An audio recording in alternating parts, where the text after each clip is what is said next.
যারা তাদের নিজের জীবনকে অনেক বেশি মূল্যবান হিসেবে গড়ে তুলতে চায়, সে মানুষের জীবন কি বলেন তো?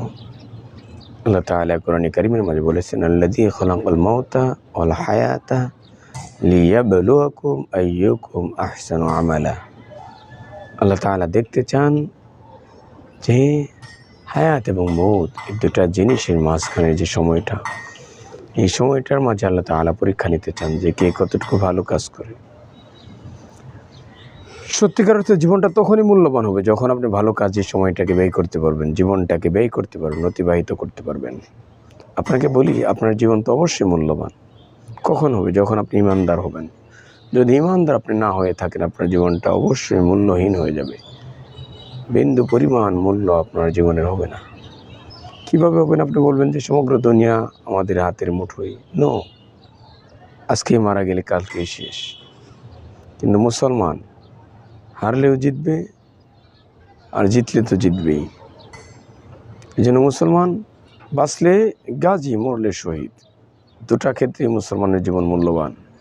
মুসলমান বেঁচে থাকলেও তার জীবনের মূল্য রয়েছে, মারা গেলেও তার জীবন মূল্যবান হয়ে যাবে। এমন জীবন আমাদেরকে তৈরি করতে হবে। আপনি কিন্তু সব টেকনিক জানেন যে আপনার জীবনকে কীভাবে মূল্যবান করা যায়, আপনি জানেন, কিন্তু তারপরেও আপনি মানেন না। এই জন্যই কবিরা কিন্তু এই কথাই বলেছেন যে এমন জীবন করিবে গঠন, মরিলে হাসিবে তুমি কাঁদিবে ভুবন।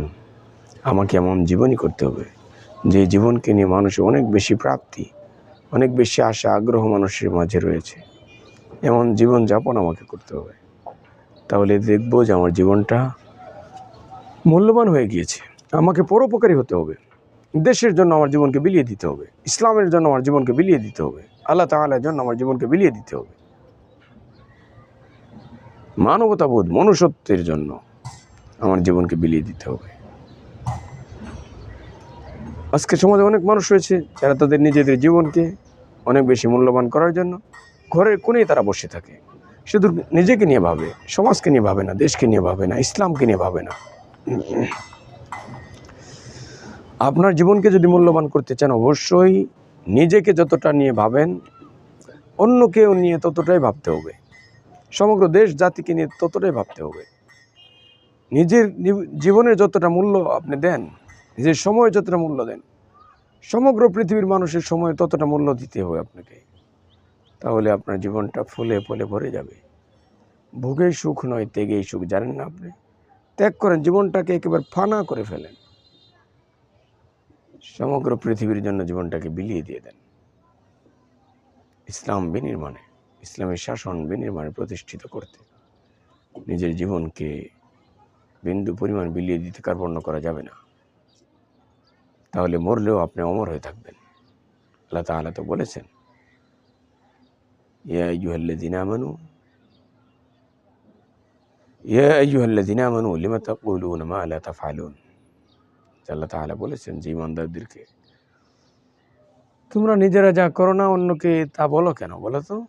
তাহলে নিজেকে, নিজের জীবনকে যেমন বিলিয়ে দিতে হবে, অন্যের জীবনকে বিলিয়ে দেওয়ার জন্য আহ্বান আপনাকে করতে হবে। নিজেকে ইসলামী আন্দোলনে জড়িত করতে হবে, অন্যকে ইসলামী আন্দোলনে শরীক করার জন্য আপ্রাণ চেষ্টা করতে হবে।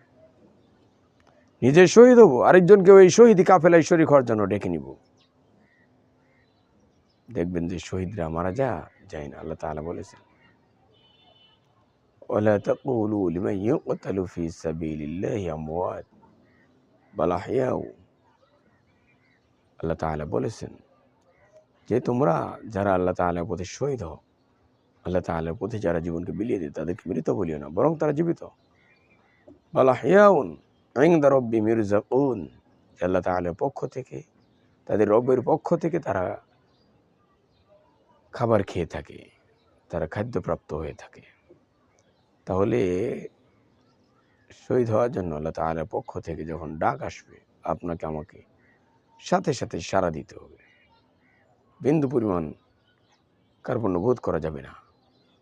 তাহলে দেখব যে আমার জীবনটা মারা গেলেও মূল্যবান হয়ে যাবে, বেঁচে থাকলেও আমার জীবনটা মূল্যবান হয়ে যাবে।